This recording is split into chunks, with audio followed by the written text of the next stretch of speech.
묵상 기도하겠습니다.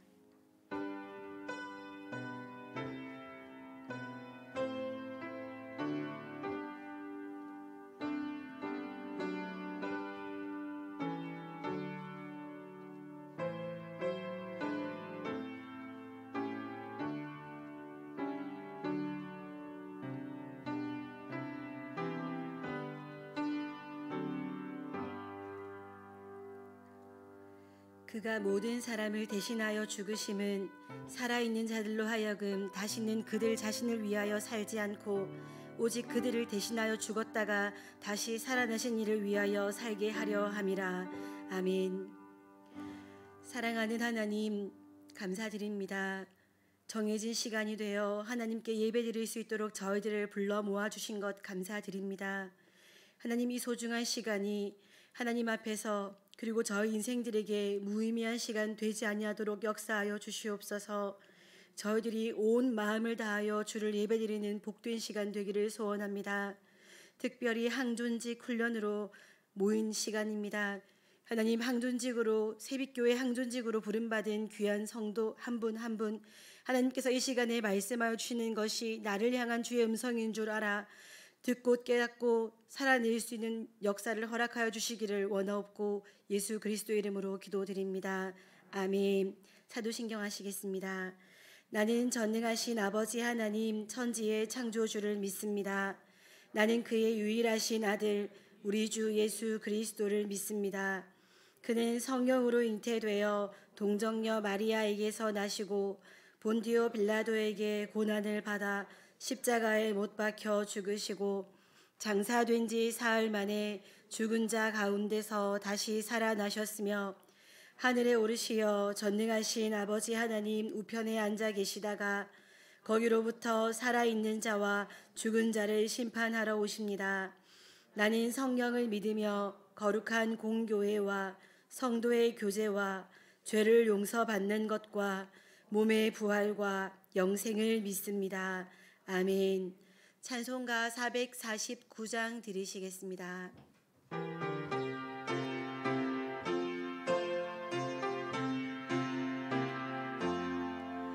예수 따라가며 복음 순종하면 우리 행할 길 환하겠네.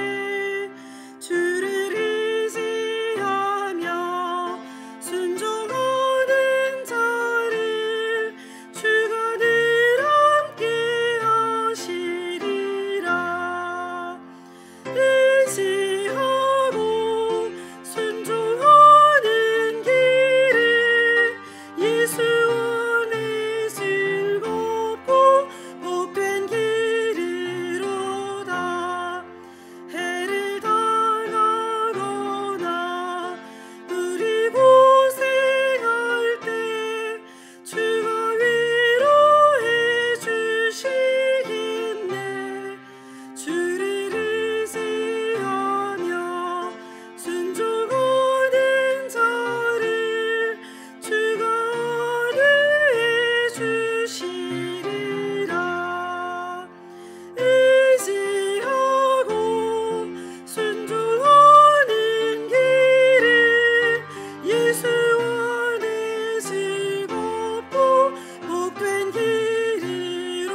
김민수 권사님 기도하시겠습니다. 사랑의 주님, 오늘도 구원자이신 주님을 통하여 하나님의 말씀과 사랑을 깨달으며 정결한 마음으로 하나님 전에 나왔습니다. 하나님이 기뻐하시는 거룩한 성도들의 삶이 되도록 인도하여 주시옵소서. 주님과 함께하는 이 시간 주님의 보좌 앞에 저희 마음을 쏟아 모든 것 아시는 주님께 감출 것 없이 마음과 정성을 다하여 주님만 바라보는 시간으로 인도하여 주시옵소서. 3일 동안도 저희들의 삶을 인도하시고 깨닫게 하심을 감사드립니다. 아멘. 때로는 우리의 삶이 주님의 자녀답지 못함을 고백하오니 용서하여 주시옵소서. 아멘. 실록의 계절 7월이지만 하나님께서 창조하신 자연이 우리로 인하여 훼손되어 기후 변화로 인하여 지구 온난화로 말미암아 폭우와 무더위가 시작됩니다. 새벽교회 어르신으로부터 어린 아이들까지 무탈하여 잘 견뎌서 이기게 지켜주시옵소서. 아멘. 지난 코로나 시대 2년 동안으로 전 세계와 대한민국 경제가 앞으로 더욱더 힘든 상황입니다. 이러한 현실이지만 낙심하지 않게 하시고 우리와 늘 함께 동행하시고 지켜주시는 주님만 의지하여 이 어려운 시국을 잘 견디게 하소서. 아멘. 세상은 흉흉하지만 모든 것의 주관자가 되시는 하나님만 의지하고 높이기를 원합니다. 아멘. 지금까지 중단되었던 여름 수련회와 각 행사들을 8월 달부터 갖게 됨을 진심으로 감사드립니다. 하나님은 여전히 우리 가운데 일하고 계심을 믿습니다. 준비하시는 목사님과 교사들에게 셈을 다하여 주시어 성경학교를 통하여 다음 세대의 우리의 자녀들 세상 문화보다 그리스도 문화를 많이 접할 수 있도록 인도하시고 무사히 잘 마칠 수 있도록 지켜주시옵소서. 새벽교회 성도 중 육신의 질병으로 힘들어하는 자에게 치유의 능력으로 깨끗하게 치료되어서 이전보다 더욱더 건강해져서 주님께 감사하게 하소서. 아멘. 믿음이 약하는 성도에게는 주님께서 만져주시고 힘주시며 물질로 어려운 자에게는 물질의 부족함을 없도록 주님께서 채워주시옵소서. 이 시간 차순옥 목사님을 통하여 에베소서 4장 말씀 하나 그리고 하나라는 주제의 말씀으로 전하실 때 하나님의 진리의 말씀만이 우리 안에 가게 하시고 그 말씀에 다스림을 받는 저희들 되게 하여 주시옵소서. 아멘. 말씀으로 충만하여 주님께서 주시는 평화로 지켜주시기를 원하오며 주 예수 그리스도 이름으로 기도드립니다. 아멘.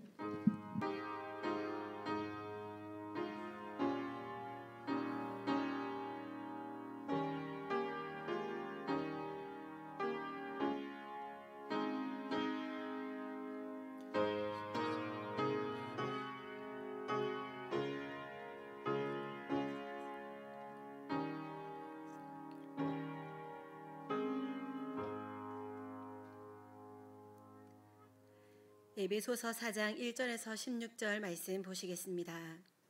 에베소서 4장 1절부터 16절 말씀입니다. 신약 성경 313페이지입니다. 교독하시겠습니다. 그러므로 주 안에서 갇힌 내가 너희를 권하노니 너희가 부르심을 받은 일에 합당하게 행하여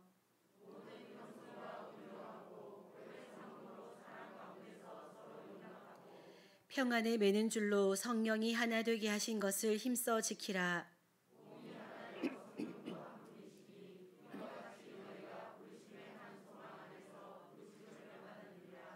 주도 한 분이시요 믿음도 하나요 세례도 하나요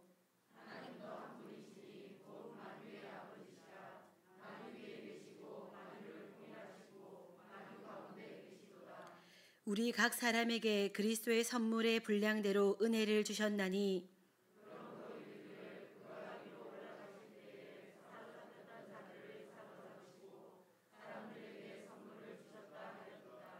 올라가셨다 하였은즉 땅 아래 낮은 곳으로 내리셨던 것이 아니면 무엇이냐.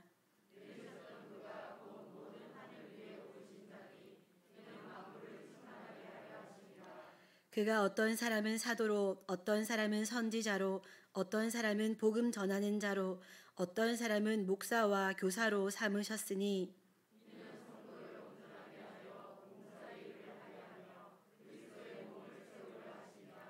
우리가 다 하나님의 아들을 믿는 것과 아는 일에 하나가 되어 온전한 사람을 이루어 그리스도의 장성한 분량이 충만한 데까지 이르리니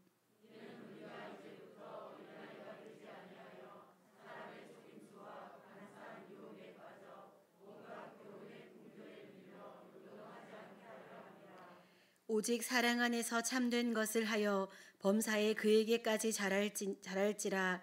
그는 머리니 곧 그리스도라.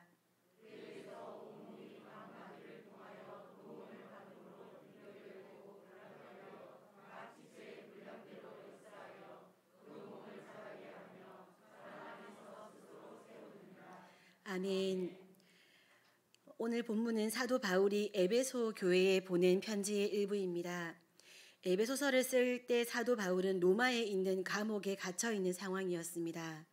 사도 바울은 예수 그리스도의 복음을 전하다가 감옥에 갇히게 되었습니다. 사도 바울을 감옥에 가두어 두면 복음 전파가 막히게 될 것으로 여긴 사람들이 많았을 것입니다.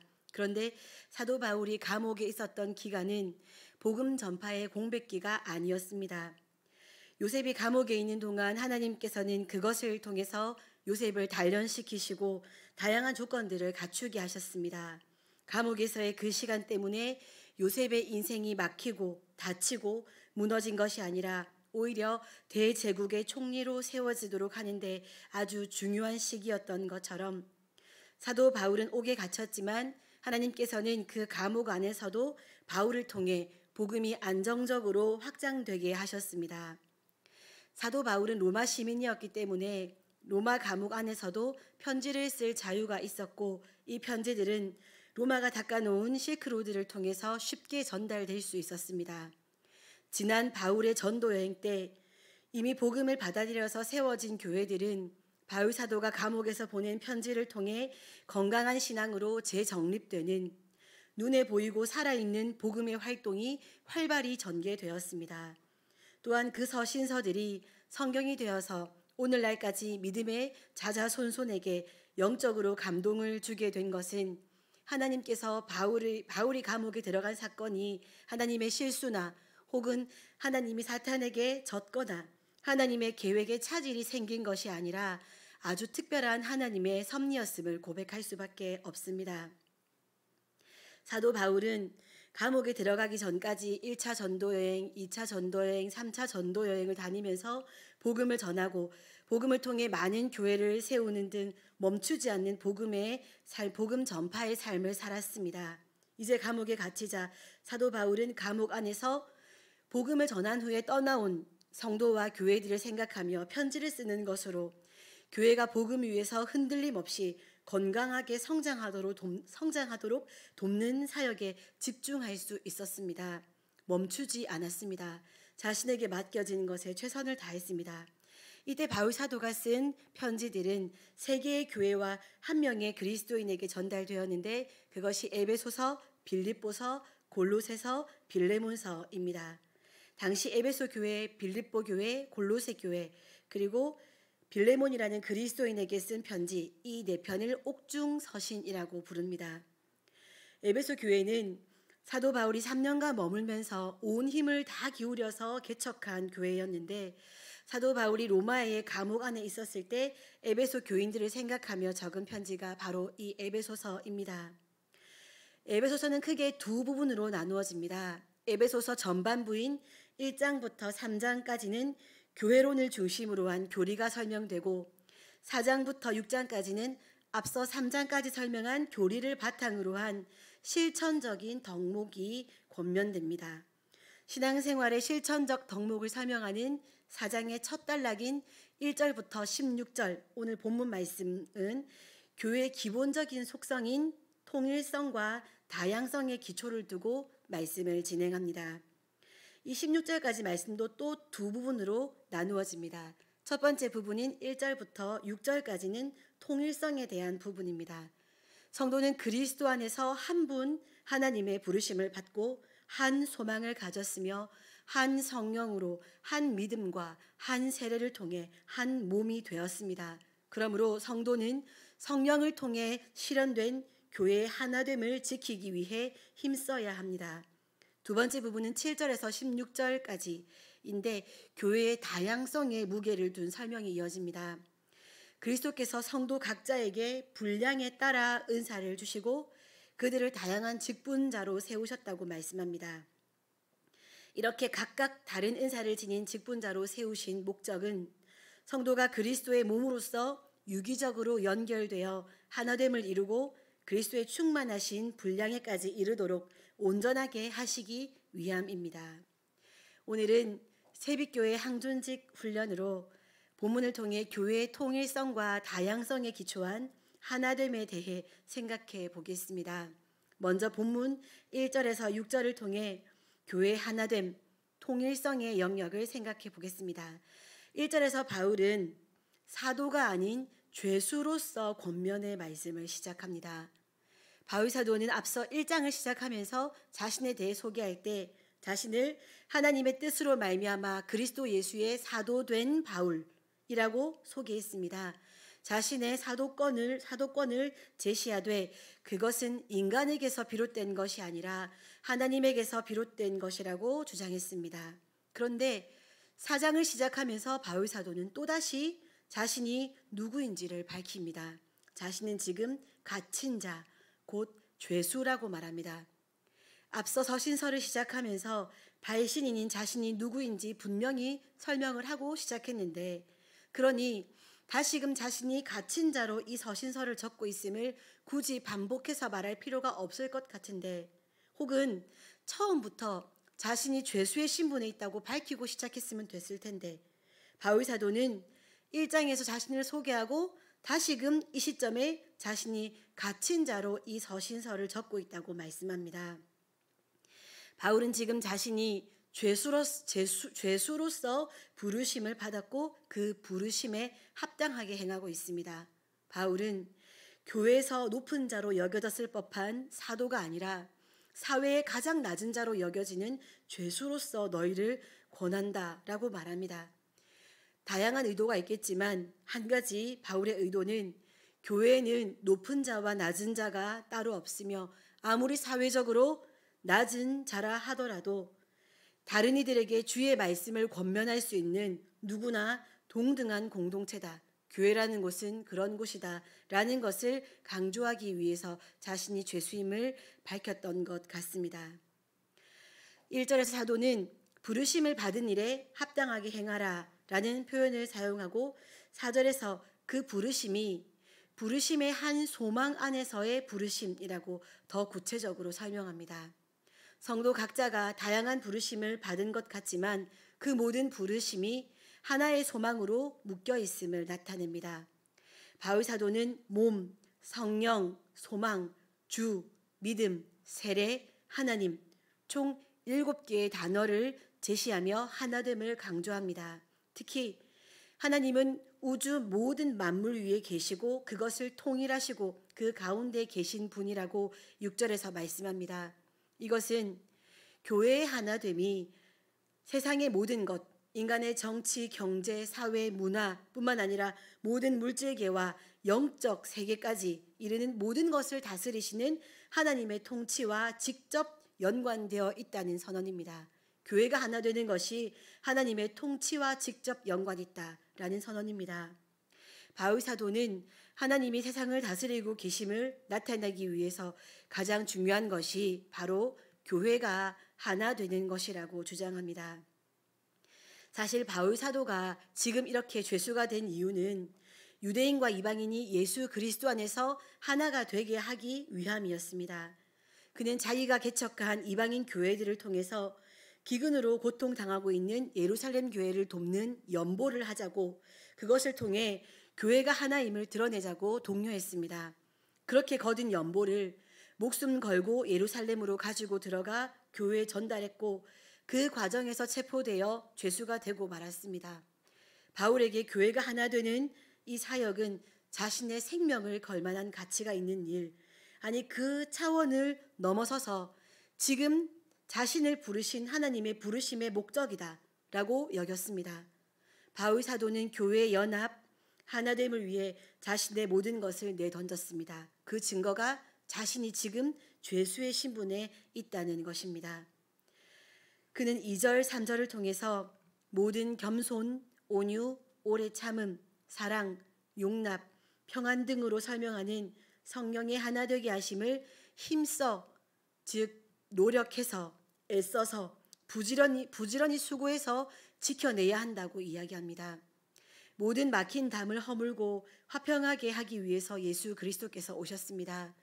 주님을 믿는 자들이 한 성령 안에서 한 분 하나님께 나아갈 수 있도록 만드셨습니다. 하나님과 예수님 그리고 성령님 모두 하나됨을 원하시고 그것을 살고 계시는 삼위일체이십니다. 이를 통해 교회는 이미 하나됨이 이루어졌습니다. 바울 사도는 하나님께서 이루신 이 하나됨을 교회가 힘써 지켜야 한다고 외칩니다.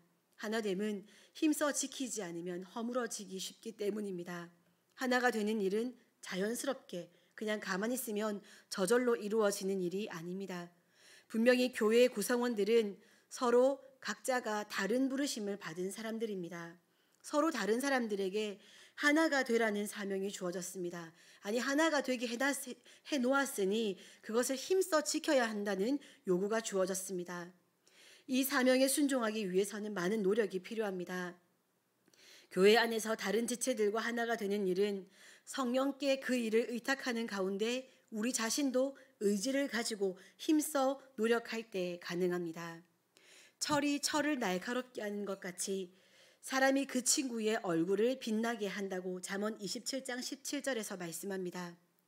철과 철이 맞부딪히면 시끄러운 소리가 나고 깨지는 부분도 있을 것입니다. 그러나 그렇게 깨진 결과 철은 더욱 날카로워져 유용한 도구가 됩니다. 어려운 과정이 있을지라도 우리는 서로 격려하며 한 소망 안에서 달려가야 합니다. 성령님께서 우리를 용납해 주셨고 예수님은 십자가를 지셨고 성부 하나님은 이 일을 은혜로 이루셨습니다. 이 믿음 위에 우리의 의지를 더하여서 하나됨을 힘써 지키는 우리 새빛교회 성도님들 되시기 바랍니다. 볶음밥을 만들었습니다. 냉장고에 들어있는 야채들을 모두 꺼내서 아주 잘게 썰었습니다. 당근도, 양파도, 감자도, 파프리카도, 파도, 아주 볶음밥에 들어갈 수 있는 야채들을 비슷한 크기로 아주 잘게 잘 썰었습니다. 그러나 볶음밥에는 고기가 들어가야지 제맛이지요. 그래서 햄도 썰었습니다. 재료들을 각각 잘게 썬다고 얼마나 많은 시간과 정성을 들였는지 모릅니다. 이렇게 준비한 재료와 밥을 프라이팬에 넣어서 볶았습니다. 마지막으로 참기름까지 넣고 이쁜 그릇에 소고기 볶음밥을 담아 계란 후라이까지 올렸습니다. 너무 먹음직스러워 보이는 볶음밥을 한 입 입에 넣고는 실망했습니다. 왜 그랬을까요? 밥은 적당히 익었는데 밥이랑 야채를 함께 넣고 볶은 바람에 야채들이 땅글땅글 입안에서 살아서 도망다니는 상태가 된 겁니다. 온 입 구석구석에 야채들이 들어가 있습니다. 그래서 도저히 이 볶음밥을 맛있게 먹을 수가 없게 되었습니다. 다시 더 볶자니 밥이 탈 것 같고 그리고 버리려니 도저히 양심상 버리지는 못하겠고 먹는 내내 살아 움직이는 야채들 때문에 괴로웠습니다. 행복하지 않았습니다. 그냥 보기에만 좋은 볶음밥이었습니다. 교회도 마찬가지입니다. 교회라고 다 하나님의 기쁨이 되는 것이 아닙니다. 멋들어진 사역으로 사회의 주목을 받거나 많은 성도의 수로 힘을 과시해 봐도 하나가 되지 못한 교회는 하나님의 기쁨이 되지 못합니다. 하나님의 아들들을 기다리는 세상에 복음을 보여주지 못합니다. 땅글거리는 야채는 더 먼저 더 오래 불에서 볶아줘야 밥이랑 어우러집니다. 각각의 재료들이 자신의 죄성과 고집스러운 감정들을 주장하며 땅글거리는 것이 아니라 오직 하나 교회의 본질인 예수 그리스도의 복음에 집중할 때 이를 위해 각자가 애를 쓰고 수고하고 어우러질 때 제대로 하나님을 기쁘시게 하는 교회가 됩니다.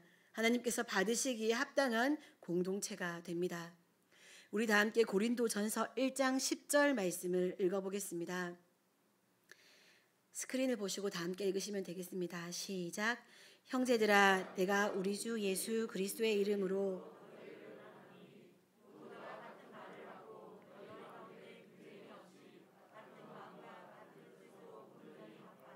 아멘.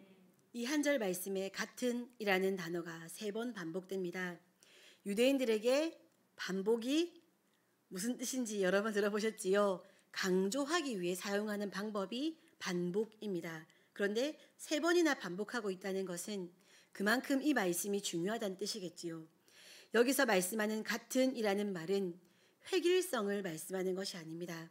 너희들이 다 똑같아야 해 라는 말씀이 아니라 너희가 각자 무엇을 하든지 같은 방향을 향해 행동하라는 말씀입니다.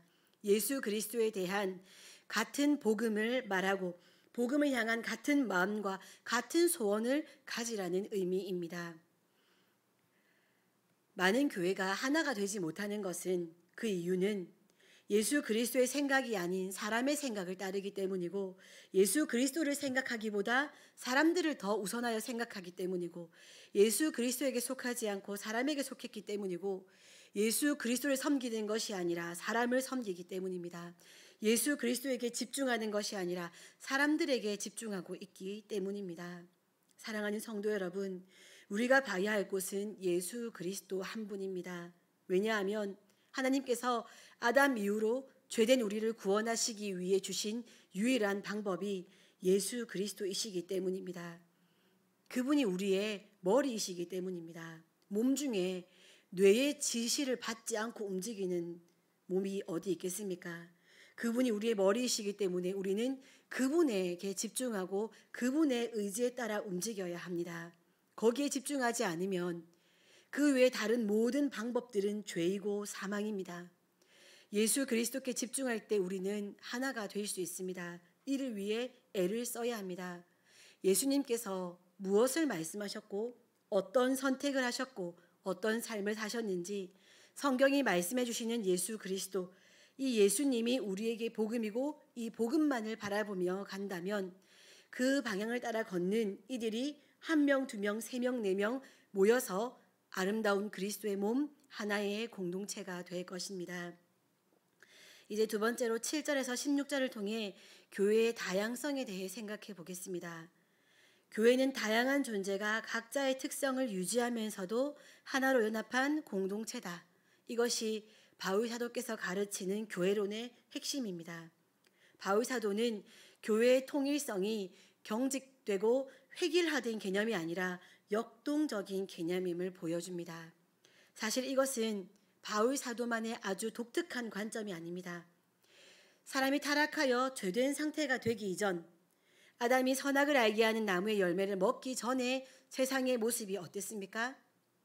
수많은 피조물이 하나님의 시선 아래에서 하나였습니다.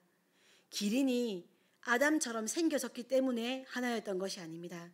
흙이 아담이 알아들을 만한 말을 할 수 있었기 때문에 그렇게 똑같았기 때문에 하나였던 것이 아니었습니다. 너무 다양하고 너무 다른데 한 분 하나님의 시선 아래에서 살았기에 존재의 의미와 가치, 목적이 하나였기 때문에 그 모든 다양한 피조물이 하나였습니다. 그것이 바로 다양성과 통일성입니다. 그래서 하나님께서 보시기에 좋았던 것입니다. 집에 딸이 6명이 있는데 다 똑같이 생기고 다 똑같은 옷을 입고 다 똑같은 표정에 다 똑같은 목소리로 다 동시에 다 똑같은 말을 하면 통일성이 있으니 아주 보기에 좋겠습니까? 무섭겠지요. 혹은 무미건조하겠지요. 그냥 하나만 있는 거랑 다를 바가 뭐 있겠습니까? 돈만 더 많이 들 뿐이겠지요. 똑같은 6이라면 그 6이 하나라는 것은 아무 의미가 없습니다. 그냥 하나 있는 게 낫습니다. 오늘 본문에서 사도는 은사의 다양성을 강조하면서 이 다양성의 진정한 의미가 교회의 통일성 실현에 있다라는 것을 강조합니다. 어떤 인종이라도 어떤 성품이라도 어떤 성별이라도 연령대가 어떻게 다르더라도 누구든 머리이신 예수님께 붙어 있으면 하나님께 받은 은사가 각자 다르지만 자신의 그 은사로 각자가 다른 모습으로 살면서 한 몸, 예수 그리스도의 몸의 역할을 하게 된다는 말씀입니다. 우리가 보고 있는 우리 이 몸처럼 말입니다. 눈, 코, 입, 귀, 수많은 장기들, 세포들, 호르몬들 이렇게 말입니다. 너무 다양하지만 머리의 지시에 따라 아주 일사불란하게 한 몸을 이루어 살고 있습니다. 교회는 이렇듯 다양한 은사들이 있습니다. 그리스도께서는 모든 믿는 자들에게 은사를 주셨습니다. 어떤 성도는 자신은 은사가 없다고 생각합니다. 아무것도 잘하는 것이 없다고 여깁니다. 잘한다는 의미를 잘못 이해하셔서 그렇습니다. 교회는 영적인 곳입니다. 성령께서 계시는 곳입니다. 우리가 지금 시간과 공간의 개념 속에 갇혀 살기 때문에 이 눈에 보이는 결과물을 성과, 열매로 여기며 그것을 근거로 하여 잘한다, 잘 못한다라는 것을 평가하기 때문에 나는 잘하는 것이 없다라고 말하는 것입니다. 판단을 하나님께서 하신다고 하나님께서 성경을 통해 수도 없이 말씀하셔도 우리는 우리 자신도 그리고 타인도 그리고 교회 공동체의 사역도 우리가 판단합니다. 시간의 한계, 공간의 한계, 지식과 감정과 의지, 지정의 모든 영역에서 한계투성이인 우리가 판단합니다. 그것이 잘한 것인지 잘 못한 것인지, 그 일이 쓸모 있었는지 쓸모 없었는지, 그것이 낭비였는지 그것이 열매인지 우리가 판단합니다. 그 눈에 보이는 결과를 넘어 하나님께서 의미 있다고 여기시는 것들은 아무도 보지 못한, 아무것도 볼 수 없는 우리가 판단하고 있습니다. 사랑하는 성도 여러분, 여러분은 뭘 잘하십니까? 그리고 여러분은 뭘 잘하지 못하십니까? 모든 것은 우리의 기준일 뿐입니다. 오늘 본문 7절에 우리 각 사람에게 라는 표현은 모든 신자가 은사를 받았다는 말씀입니다. 뿐만 아니라 성경이 통일성 있게 말씀하시는 것은 모든 성도는 각각 은사를 받았고 성도는 그것을 맛보고 그것을 감사하고 그것으로 봉사하고 하나님의 영광을 드러내고 온전함을 이루고 이런 말씀을 성경은 통일성 있게 말씀하십니다. 그래도 끝까지 고집스럽게 나는 은사가 없습니다라고 말씀하신다면 그 내면에는 나는 공동체를 위해 아무것도 하고 싶지 않습니다 라는 마음이 담겨 있는 것입니다. 우리의 세계관을 성경적 세계관으로 바꾸셔야 합니다. 하나님은 나에게도 은사를 주셨고 하나님은 그것을 하나님 나라, 교회 공동체를 위해 사용하여 나와 성도가 온전해지기를 원하신다. 사람들이 그리고 내가 이것이 은사라고 생각하지 못했을 뿐이지 난 사실 하나님께 귀한 은사를 받았다. 이렇게 성경적 세계관을 근거로 살아야 합니다. 그것은 어르신이라도 마찬가지고 꼬마 아이라도 마찬가지입니다. 바울 사도는 교회의 다양성을 말씀하지만 이 바탕에 교회의 통일성이 깔려 있습니다. 교회의 통일성이 획일적인 것이 아니라 역동적으로 발현되는데 그것이 바로 교회의 다양성, 은사의 다양성이라는 말씀입니다. 목사나 장로, 권사나 성가대원, 교사들에게만 은사가 주어진 것이 아닙니다. 모든 성도가 은사를 받았습니다. 신자는 내게 주신 은사를 감사함으로 사용해야 합니다. 특별히 우리에게 주신 그 은사를 교회 공동체를 위해 사용해야 합니다.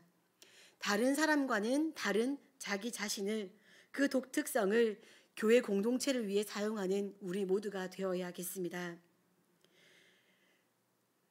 은사가 우리 모두에게 있습니다. 그것을 교회 공동체를 위해 사용하시는 우리 새빛교회 성도님들 되시기 바랍니다.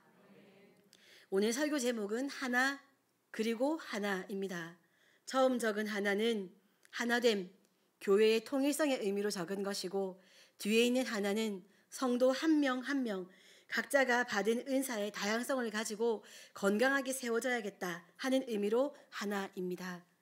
교회 공동체 안에 의미 없는 한 사람은 없습니다. 그리고 교회 공동체를 위해 교회 공동체 안에 속하면서 항상 누군가의 도움을 받기 위해서 존재하는 그 한 사람도 없습니다. 세상은 그렇게 평가할지 모르겠지만 우리 하나님은 절대로 그렇게 말씀하지 않으십니다. 이것을 믿으시기 바랍니다. 본문에서 바울 사도는 시편 68편 18절을 인용해서 예수님께서 행하신 일의 의미를 설명합니다. 시편 68편은 하나님께서 대적들과 싸움에서 승리하신 후에 자기 백성을 구원하시며 시온산에 오르신다 하는 내용으로 이루어져 있습니다. 바울 사도는 본문 8절에서 예수님께서 전쟁에서 이기신 왕으로서 그 정복한 나라들로부터 조공을 받아 자기 백성에게 나눠 주신다는 비유를 들어 교회가 받은 은사를 설명합니다. 은혜라고 되어 있는 단어가 은사를 설명합니다. 옛날에 다윗이 왕이 되어서 시온산에 올랐을 때 자기 신하들 중에서 어떤 이는 군대 장관으로, 어떤 이는 제사장으로, 어떤 이는 모사로 삼았던 것과 같이 예수님께서 승리하심으로써 자기를 따르는 제자들을 사도와 선지자와 복음 전하는 자와 목사와 교사로 삼으셨습니다. 지금 여기 나와 있는 이 직분들은 바울 사도께서 특별히 초대교회에서 주로 사용된 대표적인 직분들을 그냥 거론한 것에 불과합니다. 다윗 왕이 신하들에게 직분을 이렇게 맡겼던 이유가 무엇이었냐 하면 이스라엘 백성들을 잘 다스리기 위함이었습니다. 마찬가지로 예수님께서 우리들에게 이런 다양한 직분을 주시고 직분자들을 세우신 이유는 성도들을 잘 다스리기 위함입니다. 직분자들은 이것을 절대로 잊어서는 안 됩니다. 예수님께서는 성도를 잘 다스리기 위해서 직분자들을 세우셨습니다. 직분을 세우신 목적은 그리스도의 몸인 교회를 세우기 위해서입니다. 자신의 신앙이 어느 정도 되었다고 하나님께 평가받기 위해 직분을 받는 것이 아닙니다. 내 위치를 견고히 하기 위해서 직분을 받는 것이 아닙니다. 자신의 존재의 의미를 거기에서 찾으려는 명함, 내가 이제 그런 명함, 그런 호칭으로 불리고 싶기 때문에 받는 것이 직분이 아닙니다. 예수님의 몸인 성도들을 잘 다스리기 위함입니다. 이 다스린다는 것은 섬긴다는 의미입니다. 성도는 각자의 역할과 사역에 구분이 있습니다. 각 성도가 주님께 받은 은혜의 분량대로 각자의 직분을 제대로 감당할 때 그리스도의 몸인 교회는 구석구석 부족함 없이 유기적으로 작동하게 됩니다. 직분을 주신 이유는 나를 포함한 모든 성도를 온전하게 하여서 우리의 섬김을 통해 그리스도의 몸을 건강하게 바르게 세우기 위함임을 기억하시기 바랍니다. 건강한 공동체의 하나됨이 이루어지려면 각 지체 하나부터 건강해야 합니다. 그러려면 성도 한 사람, 직분자 한 사람이 자신에게 맡겨진 사역에 있어 건강한 태도를 가져야 합니다. 그리스도께서 다른 사람이 아니라 바로 나에게 선물로 주신 것입니다. 다른 사람의 달란트나 직분을 부러워하며 열등감을 느끼거나 다른 사역과 자신의 사역을 비교하면서 우월감을 느끼는 등의 행동을 하는 것은 연합하는 것이 아니라 직분을 열심히 하고 있지만 경쟁을 불러일으킬 뿐입니다. 자기 자신에게 맡기신 직분과 은사에 대해서 내게 주신 은혜가 내게 족한 줄 알고 그 은혜를 온전히 누리며 감사함으로 사역에 임해야 합니다. 동시에 다른 지체의 직분과 사역에 대해서는 그것을 그 사람에게 맡기신 예수 그리스도의 뜻을 믿고 잠잠히 협력해야 합니다. 눈에 보이는 결과물로 판단하려는 태도를 버리고 성경적 세계관을 가지고 다른 사람의 사역의 열매도 바라보아야 합니다. 종교개혁자 칼빈은 동역이라는 말을 사용했습니다. 능력이 많은 사람이 혼자서 더 많은 일을 할 수도 있겠지만 혹은 능력이 많고 체력이 좋은 사람이 더 짧은 시간에 해낼 수도 있겠지만 그래서 더 많은 일을 더 짧은 시간에 교회 공동체가 이루는 것처럼 보일 수 있겠지만 그것은 하나님의 방법이 아닙니다. 반드시 공동체에는 더 약해 보이는 지체가 있기 마련이지만 예수님은 그 약한 지체를 더 요긴하게 사용하신다고 성경은 말씀하십니다. 그것이 동역입니다. 고린도전서 12장 22절에서 25절 말씀을 다 함께 읽어보겠습니다. 고린도전서 12장 22절에서 25절 말씀입니다. 다 함께 읽겠습니다. 시작. 그뿐 아니라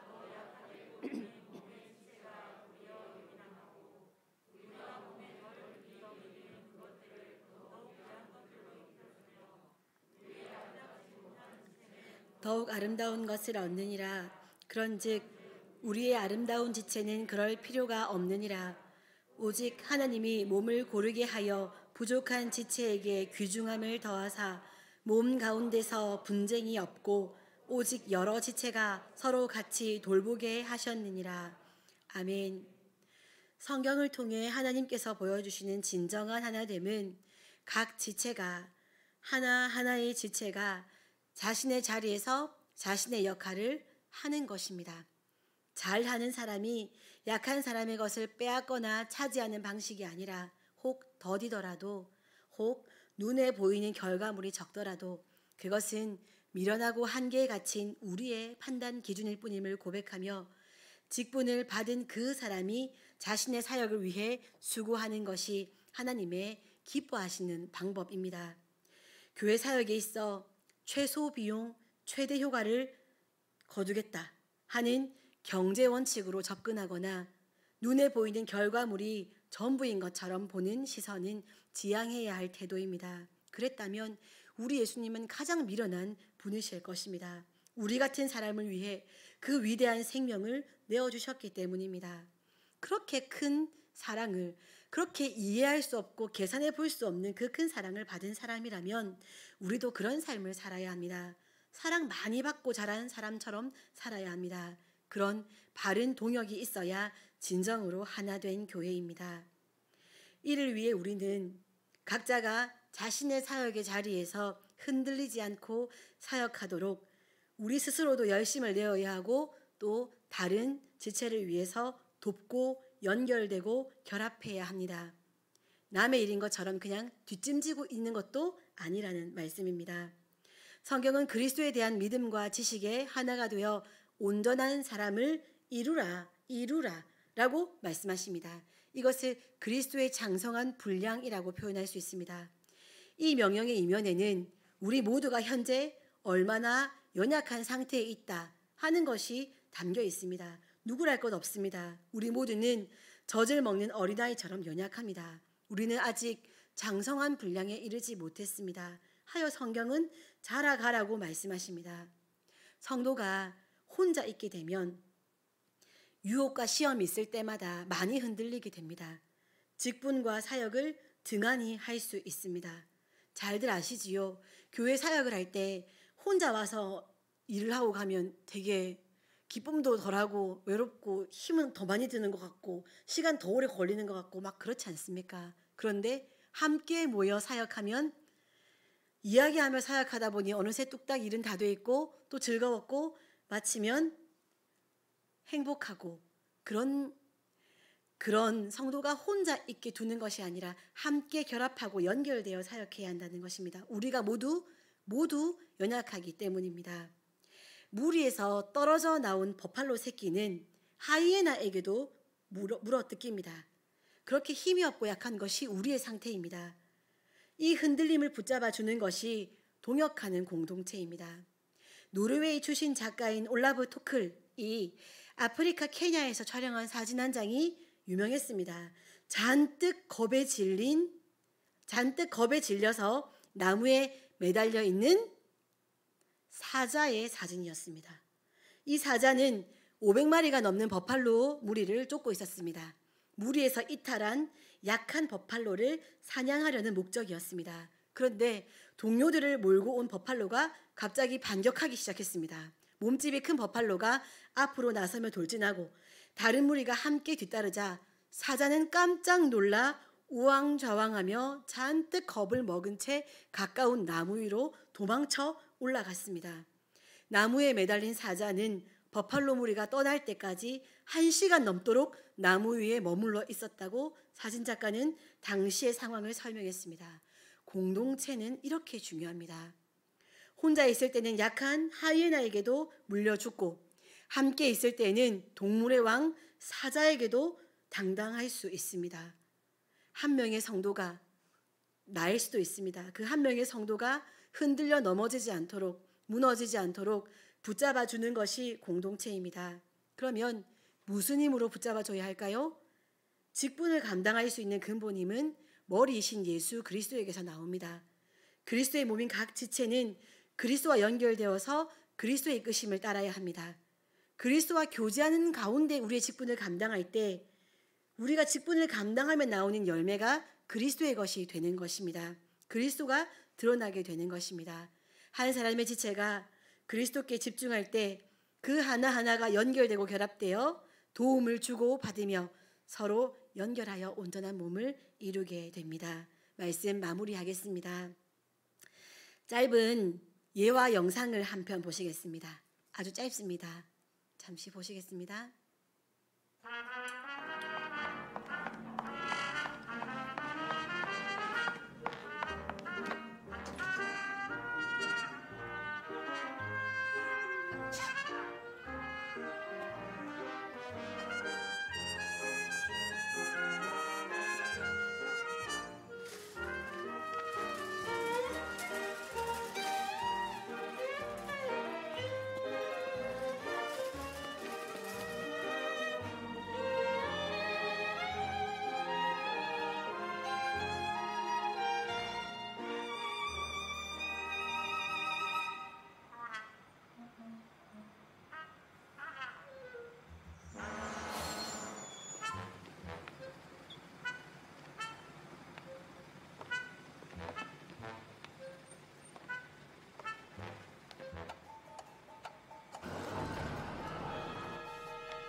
성경에서 초대교회의 직분을 받은 사람이 사도 12명 그리고 집사 7명으로 소개됩니다. 그들이 교인 수천 명을 섬겼습니다. 우리 교회는 직분을 받은 분들이 몇 분이나 되실까요? 12명. 저희 교회는 재직이 100분이 넘습니다. 항존직은. 그런데도 매해 교회는 사역자가 없다. 봉사할 사람이 없다. 비어있다. 자원하시라. 항상 그렇게 일할 사람 없다라는 소리를 합니다. 왜 그럴까요? 동영상을 보셨듯이 손을 가지고 있지만 손을 사용하지 않아서 그렇습니다. 받은 은사를 사용하지는 않으면서 하나님께로부터 재능은, 능력은, 재주는, 건강은, 지식은, 실력은, 재력은, 직분은 더 많이 받고 싶어하는 욕심만 있지 않으십니까? 예수님의 몸된 교회를 위해 받은 은사와 직분을 사용하고 계십니까? 은사와 직분은 명예로 가지고 있으라고 주신 것이 아닙니다. 가진 모든 것이, 아니 하나님으로부터 주어진 모든 것이 사용되지 않고 호주머니 속에 손과 같이 그저 나를 의미 있게 하는 어떤 것으로 머물러 있어서는 안 됩니다. 우리 모두가 우리에게 주신 은사를 하나님의 공동체를 위해 사용한다면 교회라는 공동체는 예수 그리스도의 몸으로서 하나 되어 드러나게 될 뿐 아니라 교회를 넘어 세상까지 풍성하게 하고 행복하게 해주고 웃음이 나게 할 만한 영향력이 있을 것입니다. 모든 것에 충만하시고 완전하신 예수님께서 당신의 몸인 교회를 불완전한 투성이인 우리를 통해 세우셨습니다. 분명히 우리 모두는 부족합니다. 그러나 자기에게 맡겨주신 직분을 감당할 때 그리스도께 연결되어 그리스도의 말씀에 따라 또 자신의 의지를 다해 행하면, 각자가 자신의 직분을 충성과 성실로 감당하면 그때 그 공동체는 그리스도의 충만하심과 완전하심을 향해 나아가게 됩니다. 교회는 예수님의 모습이 다양한 모습으로 나타나야 하고 머리이신 예수님께 연결된 하나의 몸입니다. 다양성을 가지고 직분을 감당하시되 예수 그리스도라는 본질에 있어서는 통일성을 이루는, 거기에 대해서는 딴말 없는 참된 교회다운 우리 새벽교회 되기를 소원합니다. 기도하겠습니다. 사랑하는 하나님, 감사드립니다. 오늘도 저희들을 사랑하시고 저희들을 불러주셔서 하나님의 귀한 말씀을 주신 것 감사드립니다. 사랑하는 하나님, 하나님께서 아무것도 부족할 것 없는 하나님께서 부족함 투성이인 저희들에게 은사를 주시고 은혜를 베풀어 주셔서 이 소중한 예수 그리스도의 몸인 교회를 섬기게 하신 것에 감사드립니다. 저희들이 부족할 뿐이라 위축되었을 수 있고, 혹은 눈에 보이는 이 땅의 삶이 많이 분주복잡하였기 때문일 수도 있지만, 어쨌든 주님께서 우리를 부르신 그 공동체에서 쓰라고 주신 그 은사를 잘 사용하지 못하고 살아왔다는 것에 대하여 회개하며 나아갑니다.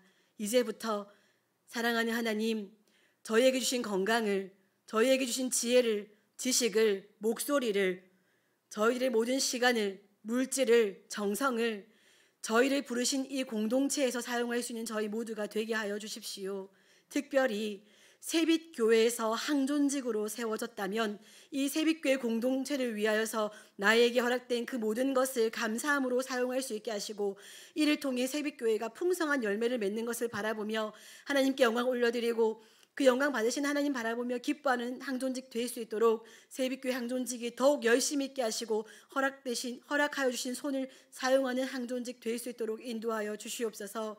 이를 통하여 새빛교회가 있는 이 양산, 이 땅에, 대한민국에 하나님의 영광을 드러내는 귀한 새빛교회 될 수 있도록 저희 한 사람 한 사람이 바르게 세워지게 하시고 우리 새빛교회 한 공동체가 귀하게 쓰임받도록 인도하여 주옵소서. 감사드립니다. 예수님 이름으로 기도합니다. 아멘. 교회 소식 전하겠습니다. 교사 기도회가 10일 주일부터 15일 금요일까지 있습니다. 장학위원회에서 장학생 후보를 추천받습니다. 10일 주일 다음 주일까지 데스크에 비치된 추천서를 작성하셔서 각 교회학교 부서장에게 제출해 주시면 되겠습니다. 문의는 권수기 장학위원장님께 해주시면 됩니다. 찬송가 320장 들으신 후에 주기도문으로 수요예배 항존직 훈련 마치겠습니다.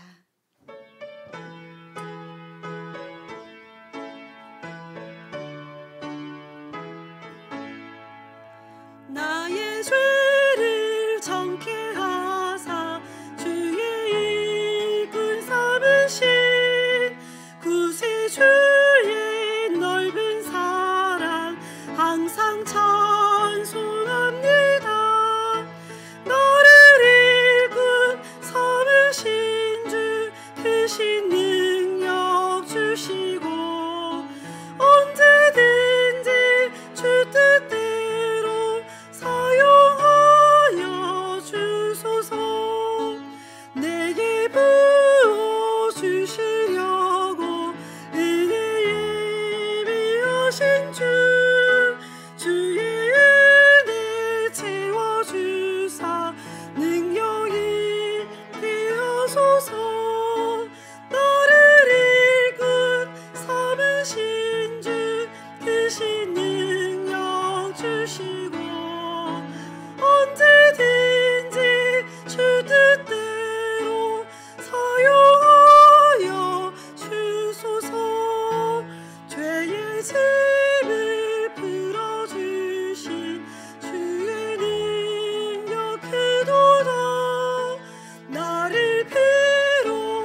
하늘에 계신 우리 아버지, 아버지의 이름을 거룩하게 하시며 아버지의 나라가 오게 하시며 아버지의 뜻이 하늘에서와 같이 땅에서도 이루어지게 하소서.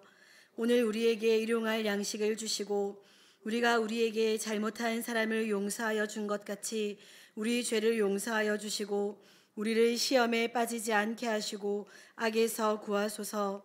나라와 권능과 영광이 영원히 아버지의 것입니다. 아멘.